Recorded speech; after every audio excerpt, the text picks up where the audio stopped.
The blood was still wet on Father Benjamin's journal when Dr. Sarah Mitchell found it crushed beneath the fallen stones of the Ethiopian monastery. Her weathered hands trembled as she opened to the final entry, dated just 3 days ago. "They know I've found it. The manuscript that vanished from Nicaea. God help me. They killed Martinez last night, made it look like an accident. The Gospel of Thomas Didymus must never surface. If something happens to me, find the chamber behind the altar. The truth about his missing years will shake Christianity to its core." Sarah's breath caught in the thin mountain air. Through the monastery's shattered walls, she could see her excavation team still working below, unaware that their colleague had died protecting a secret buried for 17 centuries. Her fingers traced the journal's blood-stained pages, knowing she held evidence of murder and perhaps something far more dangerous.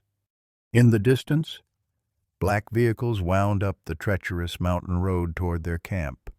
Leave a like and share your thoughts in the comments along with the city you're watching. From now, let's continue with the story. Dr. Sarah Mitchell had spent 30 years digging through the dust of forgotten civilizations, but nothing had prepared her for the hollow ache that followed her everywhere since Emma's death. 3 years had passed since the accident. 8-year-old Emma running into the street after her soccer ball, the screech of brakes that came too late. Sarah threw herself into her work with desperate intensity, hoping ancient mysteries might fill the void her daughter left behind. The Ethiopian highlands had called to her like a siren song. Local legends spoke of a monastery built on older foundations, where Christian monks had hidden precious manuscripts from Islamic raiders. Sarah's reputation as a biblical archaeologist had secured funding from the Smithsonian, though she suspected deeper motives behind their generosity. Professor David Harrison had insisted on joining the expedition. At 48, he remained unmarried, dedicating his life to medieval studies at Georgetown University. Sarah had known him for 15 years, valued his expertise, and trusted his steady presence during her darkest moments after Emma's death. What she didn't know was that David's gentle concern masked a profound love he'd never dared confess, and loyalties that ran deeper than academic curiosity. Elena Rodriguez arrived at their camp on the 3rd day, claiming Vatican interest in their discoveries. At 35, she possessed an unusual combination of scholarly brilliance and street-smart caution that made Sarah immediately suspicious. Elena's credentials were impeccable doctorate from the Gregorian University, fluency in 7 ancient languages, access to Vatican archives that few scholars ever saw. Yet something in her dark eyes suggested secrets that had nothing to do with dusty manuscripts. Father Michael Thompson appeared on their doorstep like a man fleeing ghosts. After 30 years of faithful service to the church, he'd begun questioning everything he'd been taught to believe. The recent scandals, the institutional cover-ups, the growing distance between gospel teachings and Vatican politics, all of it had shattered his faith like glass. He'd come to Ethiopia seeking answers, hoping archaeological evidence might restore what doubt had stolen. The monastery clung to the mountainside like a wounded bird, its ancient stones weathered by centuries of wind and rain. Local workers spoke in hushed tones about the place, crossing themselves when they thought the Americans weren't watching. The building dated to the 4th century, they said, but older foundations lay beneath possibly pre-Christian, definitely powerful. Sarah should have listened to their warnings. Instead, she pressed deeper into the ruins, driven by grief and curiosity toward a discovery that would change everything. The hidden chamber revealed itself like a whispered secret when Sarah's chisel, struck the false wall behind the monastery's altar. Ancient mortar crumbled away, releasing the musty scent of centuries-old parchment and something else, something that made her skin crawl with inexplicable dread. "David, bring the lights," she called, her voice echoing strangely in the narrow space. The beam of his flashlight cut through darkness that seemed almost alive, illuminating stone shelves carved directly into the rock. And there, wrapped in oiled cloth that had somehow survived the ravages of time, lay a collection of manuscripts that made Sarah's heart race.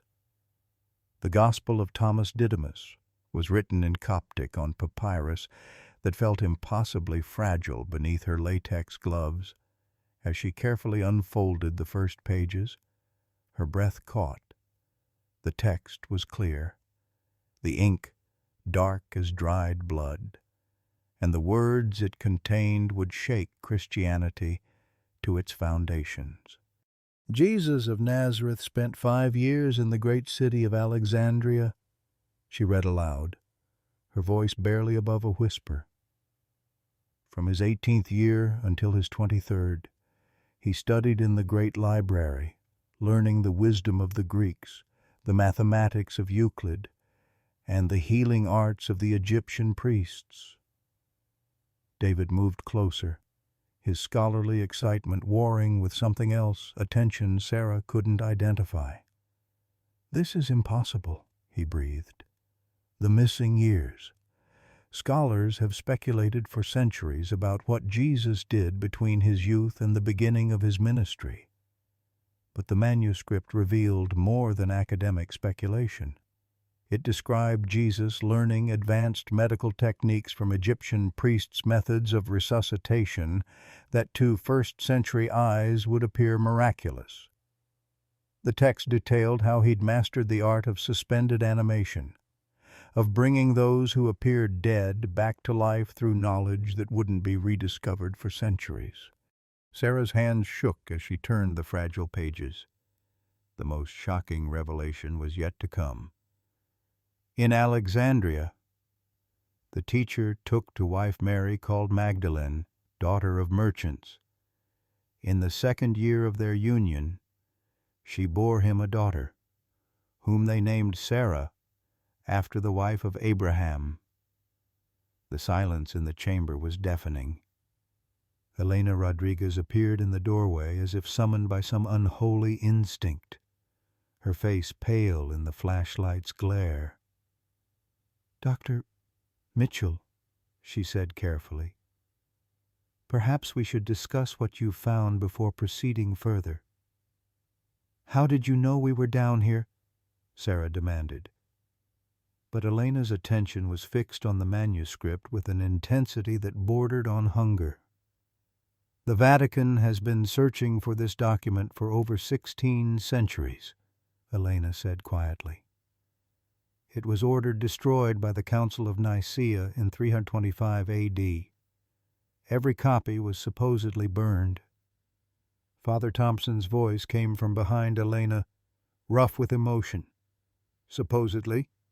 He stepped into the chamber, his weathered face ravaged by some internal struggle. "I've spent my life preaching the virgin birth, the divine nature of Christ. And now you're telling me he was married, had a child." David's hand found Sarah's shoulder, but she could feel the tremor in his fingers. "This changes everything," he whispered. "If Jesus learned his healing methods from Egyptian priests, if his miracles were advanced medical knowledge, then the entire foundation of Christian faith crumbles," Elena finished. "Which is why this manuscript can never see the light of day." As if her words were a curse, the sound of vehicles grinding up the mountain road echoed through the chamber. Sarah looked up to see Elena checking her watch with grim satisfaction. "They're early," Elena murmured, almost to herself. "Who's early?" Sarah demanded. But the Ethiopian guide's scream from outside the monastery answered her question. The sound cut off abruptly, replaced by a silence that made the darkness seem alive with malevolent purpose. The silence after the guide's scream stretched like a held breath before David's confession shattered it completely. "Sarah, I need to tell you something." His voice cracked with the weight of 15 years of deception. "I've been reporting to the Vatican since we first met." Sarah's world tilted. The manuscript slipped from her numb fingers as she stared at the man she'd trusted through her darkest hours. The colleague who'd held her while she sobbed over Emma's grave. "What did you say?" "Georgetown receives significant funding from Vatican sources," David continued, his words tumbling out in desperate haste. "They asked me to monitor biblical archaeology projects, to report any discoveries that might complicate church doctrine. I never thought it would matter. I never thought we'd find something like this." Elena stepped forward, her earlier pretense of academic interest falling away like a discarded mask. "Dr. Mitchell, my name is Elena Rodriguez, but my father is Cardinal Antonio Morrison of the Vatican Secretariat. I'm here on direct orders from the Holy See." Father Thompson laughed bitterly, the sound echoing off stone walls like the cry of a wounded animal. "Of course you are.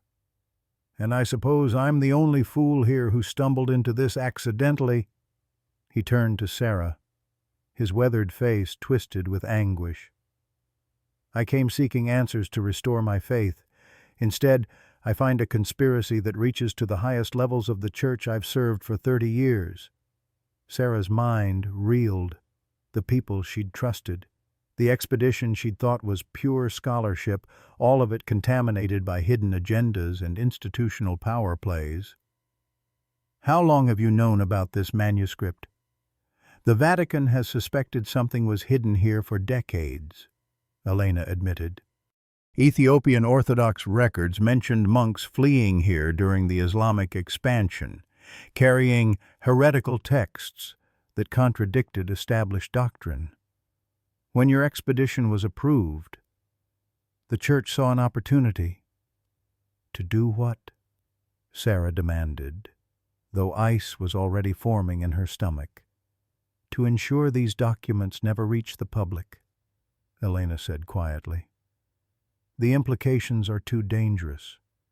If people learned that Jesus was married, that his miracles were based on Egyptian medical knowledge rather than divine power, then maybe people would ask other questions."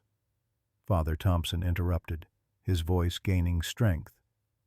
"Like why the church has hidden so much history, why they've suppressed women's roles in early Christianity, why they've built an empire on what might be incomplete truths." David stepped toward Sarah, his hands outstretched in supplication. "I never meant for this to happen. When I first agreed to report to them, it was just academic politics. I thought they wanted to prevent embarrassing discoveries, not suppress historical truth, and I certainly never expected to." He swallowed hard. "I never expected to fall in love with you." The words hit Sarah like a physical blow. All those years of friendship, of comfort during her grief, of professional collaboration, all of it built on lies. "Get away from me," she whispered. "Sarah, please." "I said get away." Her voice echoed through the chamber, raw with betrayal and rage. Elena checked her watch again, then moved to a walkie-talkie clipped to her belt. "Alpha Team, what's your ETA?" The static-filled response chilled everyone to the bone. "We're in position. Local complications have been neutralized. Awaiting orders." "Local complications?" Father Thompson's face went white. "You mean the Ethiopian officials, the workers?" Elena's silence was answer enough. Sarah grabbed the manuscript, clutching it to her chest like a shield. "You killed them." "You actually killed people to keep this secret?" "The Church has survived for 2,000 years by making difficult decisions," Elena replied, though her voice lacked conviction. "Sometimes preservation of faith requires murder." Sarah spat. "You're talking about murder to protect institutional power." David stepped between them, his scholar's mind finally grasping the full horror. "Elena, you can't seriously be planning to kill us too. We're American citizens. There will be investigations, international incidents. Archaeological expeditions in remote locations face many dangers," Elena said mechanically, as if reciting from a manual. "Structural collapses, accidents with equipment, attacks by local bandits. The Ethiopian government is already being briefed on the tragic events that occurred here." Father Thompson moved closer to Sarah, his crisis of faith crystallizing into righteous anger. "I won't let you destroy this. People deserve to know their history, even if it challenges comfortable lies." Elena raised the walkie-talkie again. "Alpha Team, we need immediate extraction. Situation has become complicated." Through the monastery's broken walls, Sarah could see armed figures moving in the darkness outside. The trap was closing, and she realized with crystalline clarity that everyone who'd read the manuscript was now marked for death. The Vatican's reach was longer and deadlier than she'd ever imagined, and the truth she'd sought to illuminate was about to be buried forever, along with everyone who'd witnessed it. The storm hit the Ethiopian highlands with biblical fury, as if the heavens themselves conspired to trap them in the ancient monastery. Rain lashed through broken walls while thunder shook stones that had stood for 16 centuries. Outside, the Vatican strike team's vehicles struggled against mudslides that turned mountain roads into rivers of stone and earth. "We're cut off," Elena reported after checking her radio, though Sarah couldn't tell if relief or frustration colored her voice. "The team can't reach us until morning at earliest." Sarah clutched the manuscript tighter, her archaeologist's instincts warring with growing paranoia. Every shadow seemed to harbor threats. Every sound carried menace. The document felt heavier than its physical weight suggested, as if the words themselves possessed gravity that pulled everything toward destruction. Father Thompson knelt in the corner, not in prayer, but in despair. His weathered hands shook as he held fragments of parchment that had fallen from the main manuscript. 30 years, he whispered. 30 years of preaching certainties that might be built on sand. "Mike, this doesn't invalidate your faith," Sarah said gently, though her own world felt equally shattered. "It just means the story is more complex than we thought." "Complex?" Thompson's laugh held no humor. "Sarah, I've condemned people for questioning doctrine that this manuscript suggests isn't even accurate. I've denied women leadership roles based on interpretations that conveniently ignored Jesus' actual relationship with Mary Magdalene." David paced the chamber like a caged animal, his betrayal hanging between them like a toxic cloud. Every few minutes, he'd start toward Sarah, then stop himself, reading the rejection in her eyes. "The communications equipment is damaged," he reported after checking their gear. "We can't contact the outside world." "Maybe that's for the best," Elena murmured, then caught herself. Her mask of Vatican loyalty kept slipping, revealing glimpses of someone wrestling with conscience. "I mean, until we decide how to handle this situation." Sarah studied Elena's face in the flickering lamplight. "You're having second thoughts." aren't you, about following orders to bury this?" "My father didn't give me a choice," Elena replied quietly. "Cardinal Morrison made it clear that my entire career, my family's position within the church, everything depends on completing this mission successfully." "Your father," Father Thompson looked up sharply. "Antonio Morrison is your father, but he's—" Understanding dawned in his eyes. "Celibate priests aren't supposed to have children." Elena's bitter smile cut through the chamber's shadows. "The church is full of hypocrites. Father, my mother was a young archivist who believed Cardinal Morrison's promises about leaving the priesthood for her. Instead, she was transferred to a remote convent in Spain, and I was raised by her sister in Mexico. Morrison arranged my education, my positions, my entire life, all to maintain his secret while keeping me close enough to use. The revelation hit Sarah like another thunderclap. So this isn't just about protecting church doctrine. It's about protecting your father's career, and the careers of dozens of other high-ranking clergy who have similar secrets." Elena confirmed. "If this manuscript becomes public, if people start questioning fundamental church teachings, investigations will follow, records will be examined, the entire power structure could collapse." David stopped pacing, his academic mind working through implications. "That's why they're willing to kill for this. It's not just about theological debate, it's about institutional survival." A new sound cut through the storm's fury, footsteps on stone, careful and deliberate, careful and— Sarah's blood froze as she realized someone else was in the monastery. The Vatican strike team had found another way in. Elena grabbed her radio, but before she could speak, a voice echoed from the main chamber above them. "Dr. Rodriguez, we know you're down there. Bring the manuscript and come out slowly."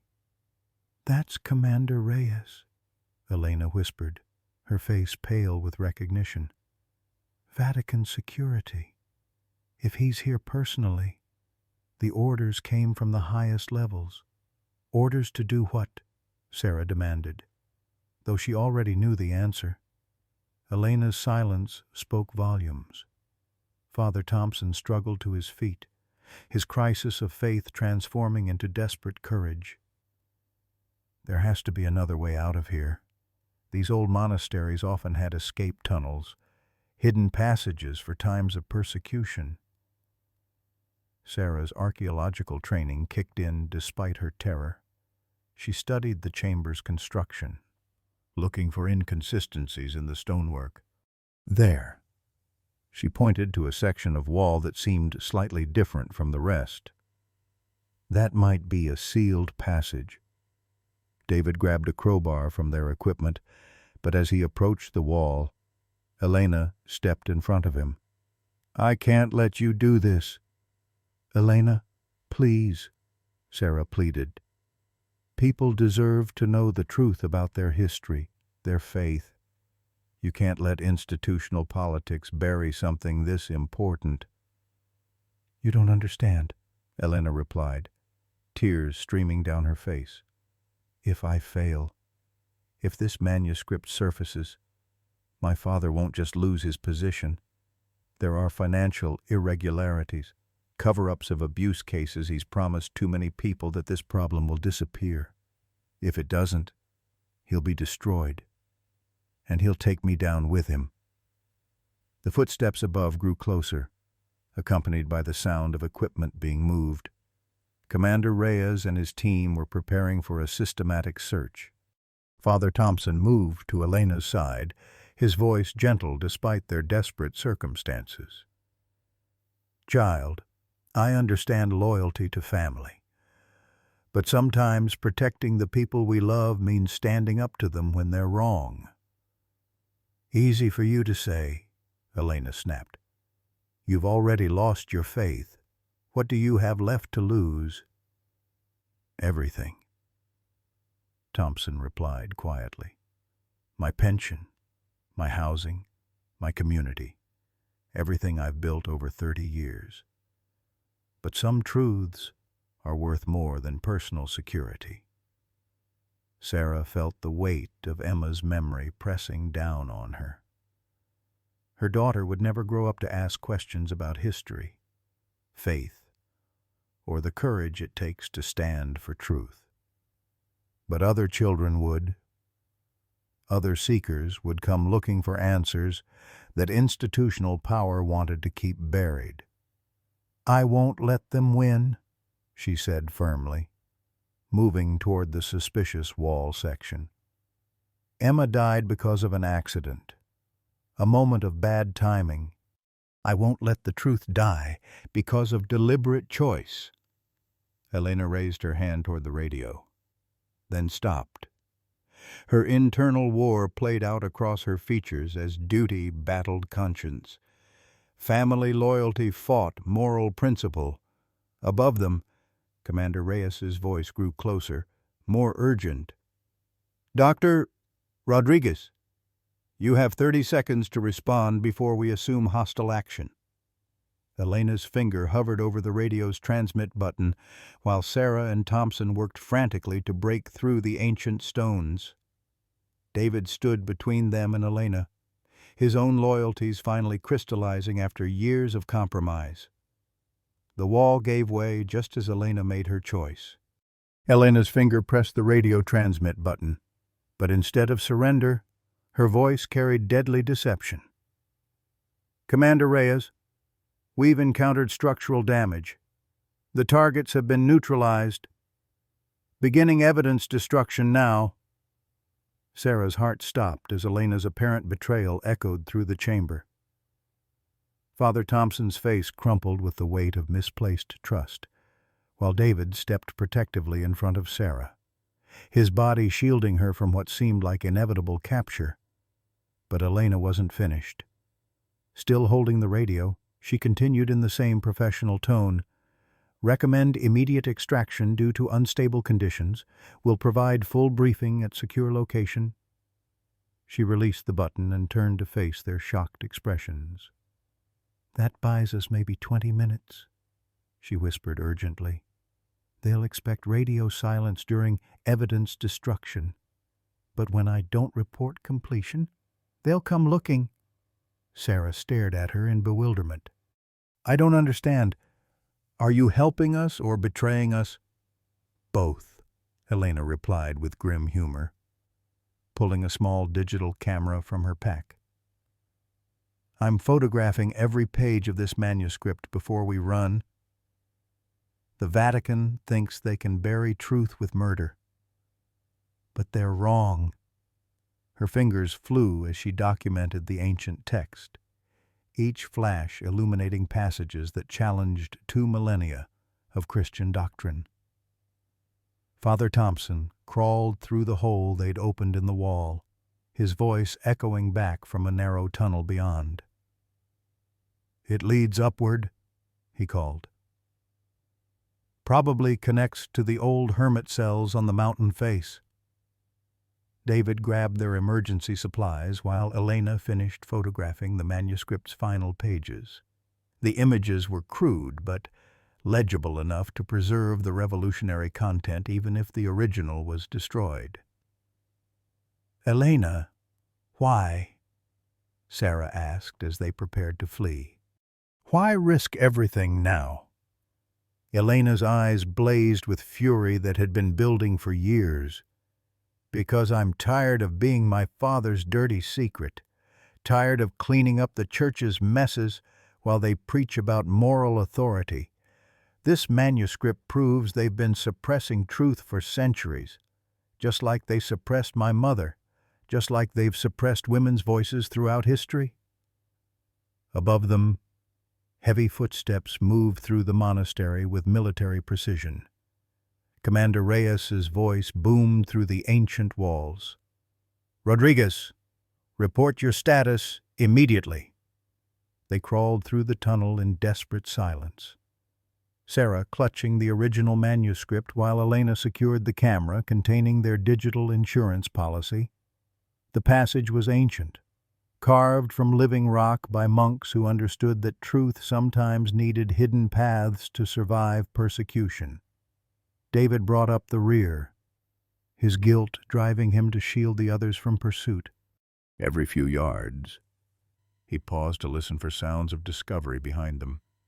The tunnel angled sharply upward, following natural fissures in the mountain that led toward forgotten hermit caves. "There," Father Thompson whispered as they emerged into a larger chamber. Ancient Christian symbols covered the walls, not the sanitized iconography of official church art, but raw expressions of early believers who worshipped in secret. "This connects to the old meditation cells. We can reach the ridge from here." But their escape route carried its own dangers. The storm had intensified, turning the mountain face into a treacherous maze of loose rock and rushing water. One misstep would send them tumbling hundreds of feet into the valley below. Elena pressed against the cave wall, tears mixing with rain on her face. "My whole life has been about protecting the church's secrets.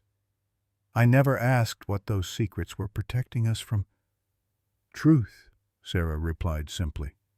They were protecting institutional power from historical truth. Below them, lights blazed in the monastery as the Vatican strike team discovered their deception. Commander Reyes's voice carried clearly through the storm, barking orders in multiple languages. They had minutes before trained killers would follow their trail. David caught Sarah's arm as they prepared to leave the cave. "Before we go any further, I need you to know something. Everything I told the Vatican about our work, I made sure it was months out of date, filled with false leads. I've been protecting you without realizing it." Sarah studied his face in the dim light. The betrayal still stung, but she could see genuine anguish in his eyes. "Why should I believe you now?" "Because I love you," he said simply. "I have since Emma's funeral, when you stood at her grave and swore you'd find meaning in loss. That's when I knew I'd follow you anywhere, protect you from anything, even the people who were paying me to spy on you." Father Thompson interrupted their moment with urgent whispers. "They've found the tunnel. We need to move now." The escape across the mountain face became a nightmare of wind, rain, and crumbling stone. Each step threatened to be their last as ancient handholds gave way under their weight. Elena slipped twice, saved only by David's quick reflexes and desperate determination. Behind them, pursuit lights danced through the storm like malevolent spirits. The Vatican team was gaining ground, their military training giving them advantage over exhausted academics fleeing in panic. Sarah's archaeological knowledge of the area proved crucial as she guided them toward a shepherd's hut she'd noticed during their initial survey. The structure was barely standing, but it offered momentary shelter and a chance to plan their next move. "The main road is compromised," Elena gasped, checking her phone for signal. "Reyes will have positioned teams at every exit route." "Then we don't use roads," Sarah replied, her mind racing through topographical memories. "There's an old pilgrimage trail that connects to the next valley. If we can reach it before dawn, we might make it to the regional capital." The manuscript felt impossibly heavy in her pack, its weight multiplied by the knowledge that people had died for its secrets. But Elena's camera contained the real weapon, digital proof that could survive, even if they didn't. Thunder crashed overhead as they prepared to leave their temporary shelter, each knowing that the next few hours would determine whether revolutionary truth would see daylight or die with them in the Ethiopian mountains. The pilgrimage trail led them deeper into darkness, each step taking them further from safety and closer to tragedy. Sarah's lungs burned in the thin mountain air as they climbed toward what she hoped would be salvation. But the weight of the manuscript in her pack felt like carrying Emma's coffin all over again. David stumbled behind her, his academic life having ill-prepared him for this desperate flight across treacherous terrain. When he fell the third time, scraping his hands raw on volcanic rock, Sarah realized with growing horror that he was slowing them down deliberately. "David, what are you doing?" she whispered as he struggled to rise. "Buying you time," he replied, blood streaming from a gash on his forehead. "Elena's right, they'll follow us all night. Someone needs to lead them away from the trail." "No." The word tore from Sarah's throat with the force of absolute rejection. "I won't lose someone else I care about.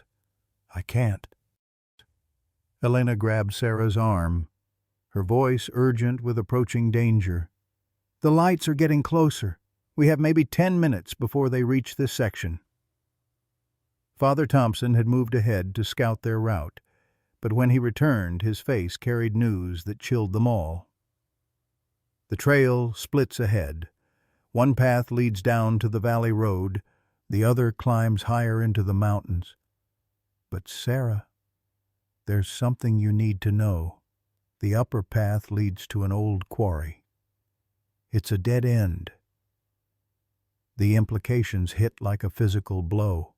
They could take the lower path toward possible escape, knowing their pursuers would follow and likely catch them on open ground. Or they could choose the high path, gaining temporary advantage but ultimately trapping themselves against stone walls with nowhere to run. David made the choice for them.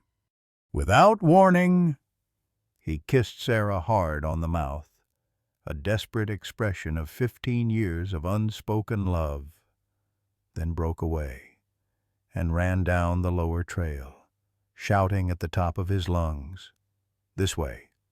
I have the manuscript. Come and get it."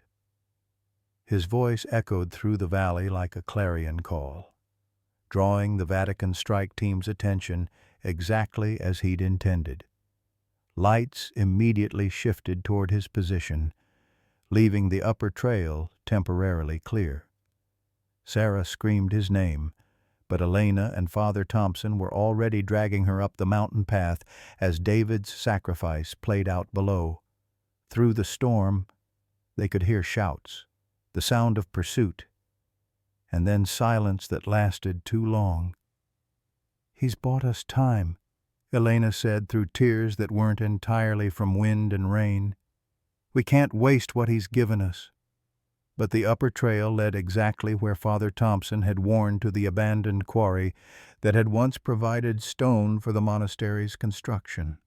Sheer walls rose on 3 sides, creating a natural amphitheater with no exit except the way they'd entered. They were trapped with nowhere to run and no way to call for help. Sarah sank to her knees on the quarry floor. The manuscript clutched against her chest as grief and despair crashed over her in waves.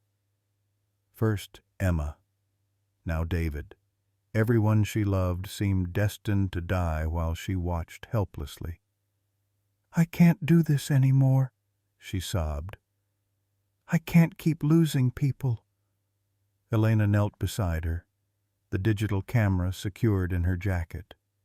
"Sarah, David didn't die for nothing. Neither did Father Benjamin or the others. They died so this truth could survive."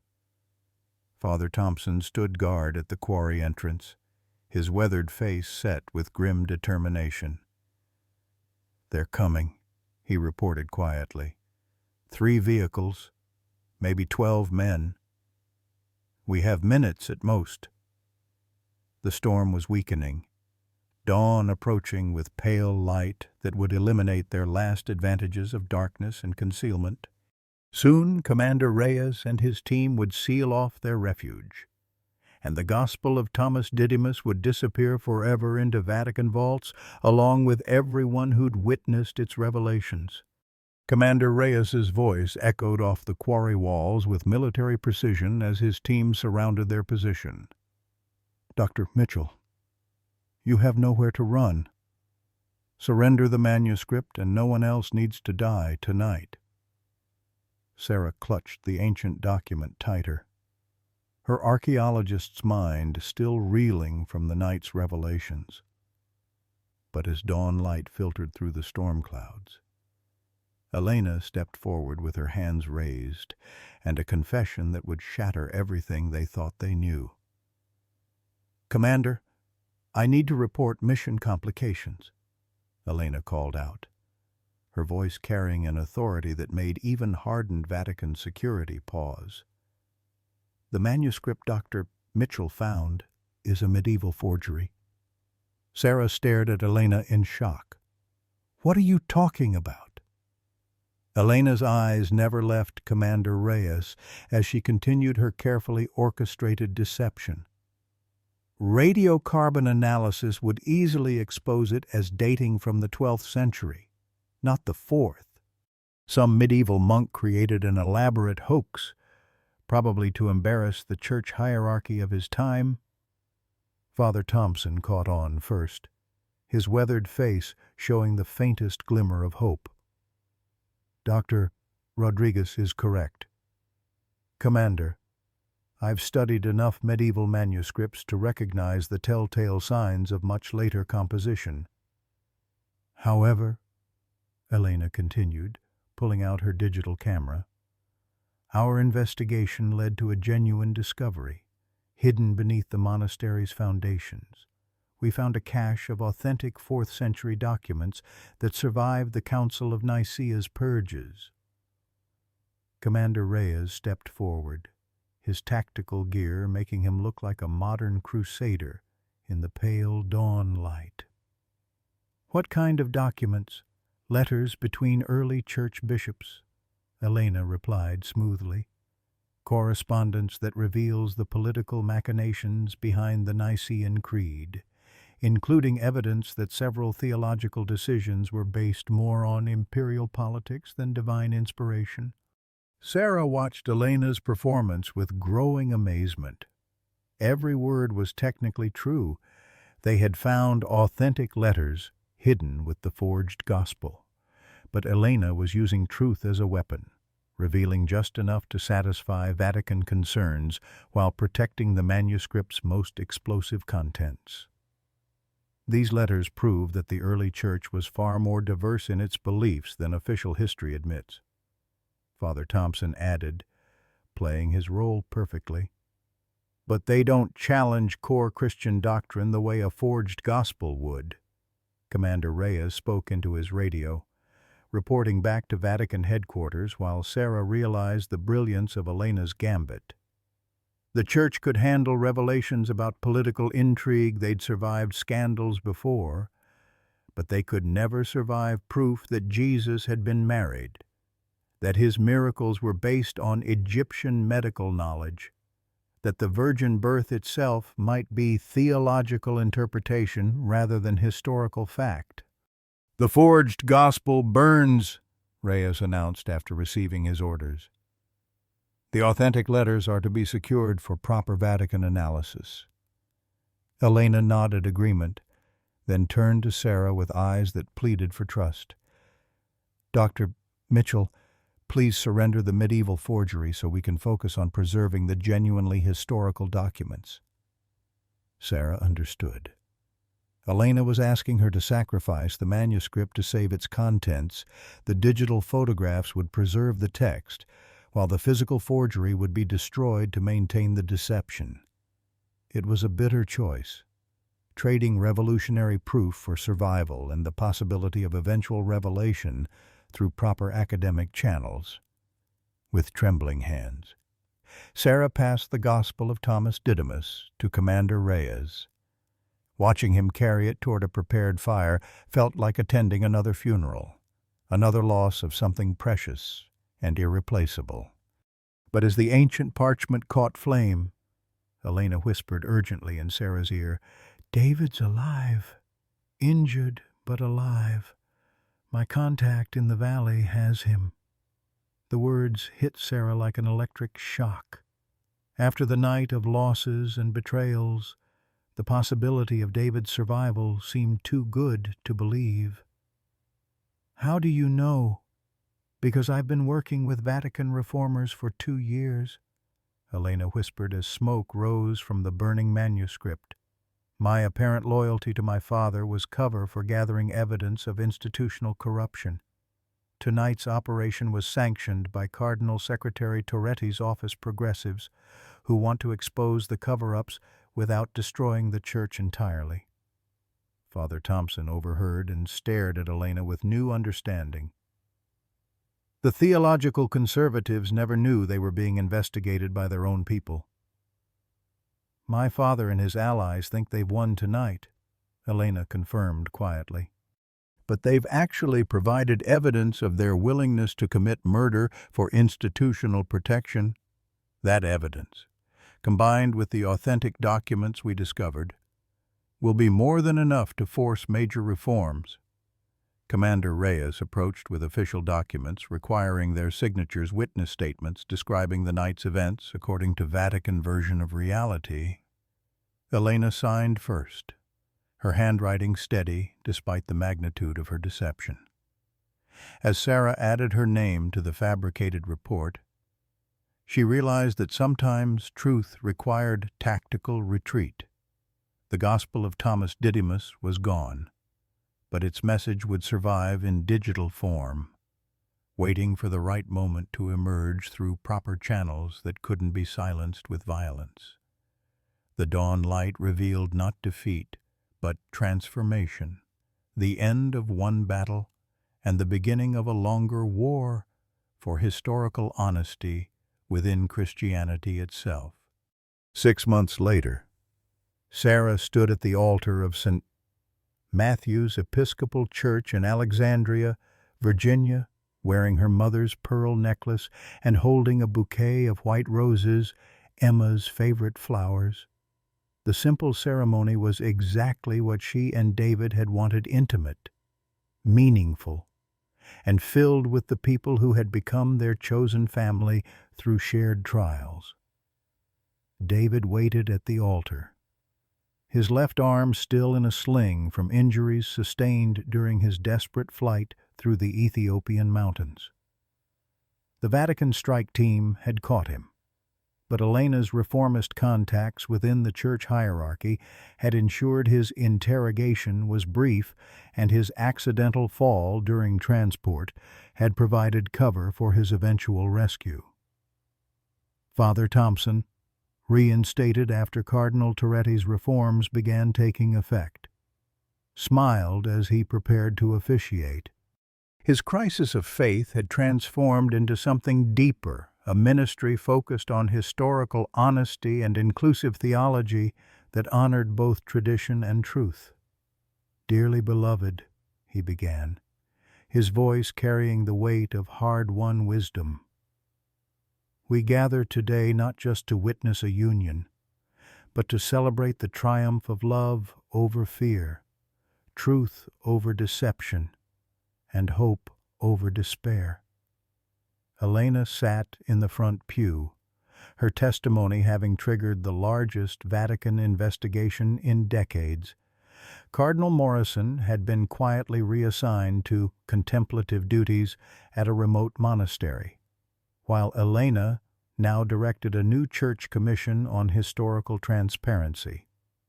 The Gospel of Thomas Didymus remained officially destroyed, but the authentic 4th century letters they'd discovered were slowly being released through proper academic channels, sparking important conversations about early Christian diversity. Sarah's eyes filled with tears as David spoke his vows. "Sarah, you taught me that love requires courage. Courage to tell difficult truths. Courage to stand for what's right, even when it costs everything. I promise to love you with that same fearless honesty for all our days." Her own vows came from a heart finally healed from grief. "David, You showed me that even broken trust can be rebuilt stronger than before. You proved that real love means protecting what matters most, even at personal cost. I choose you, not just for today, but for all the adventures still to come. As they exchanged rings, Sarah felt Emma's presence like a warm blessing. Her daughter would have loved this moment, the gathering of wounded souls who'd found healing together, the victory of truth over institutional power, the promise that some loves truly could survive anything. The reception was held in Sarah's backyard, where lanterns glowed among fruit trees and friends shared stories of courage, redemption, and second chances. Second, Elena raised a toast to absent friends, while Thompson led a prayer of gratitude for truth that refused to stay buried. Later, as Sarah and David slow danced under stars that had witnessed both ancient mysteries and modern love stories, she whispered, "Do you think we'll ever tell the whole story?" "When the world is ready," he replied, holding her close. Truth has its own timeline. My dear friends, this story speaks to something we all understand at our age, the courage it takes to question what we've always believed, and the wisdom to know that truth doesn't diminish faith. It deepens it. Like Sarah, many of us have faced profound loss and wondered if life still holds meaning. Like Father Thompson, we've seen institutions we trusted struggle with their own humanity. Like David, we've learned that real love sometimes means making difficult choices to protect what matters most. At 60 plus, we know that the stories we were told in Sunday school may be more complex than we once believed, but that doesn't make them less sacred. We've lived long enough to understand that questioning authority isn't betrayal, it's responsibility. We've buried parents, friends, maybe children, and we know that faith must be strong enough to survive honest questions if it's going to sustain us through life's hardest moments. This tale reminds us that truth has its own timeline, and sometimes the most important discoveries happen not in our youth, but in our later years when we have the courage and wisdom to handle them.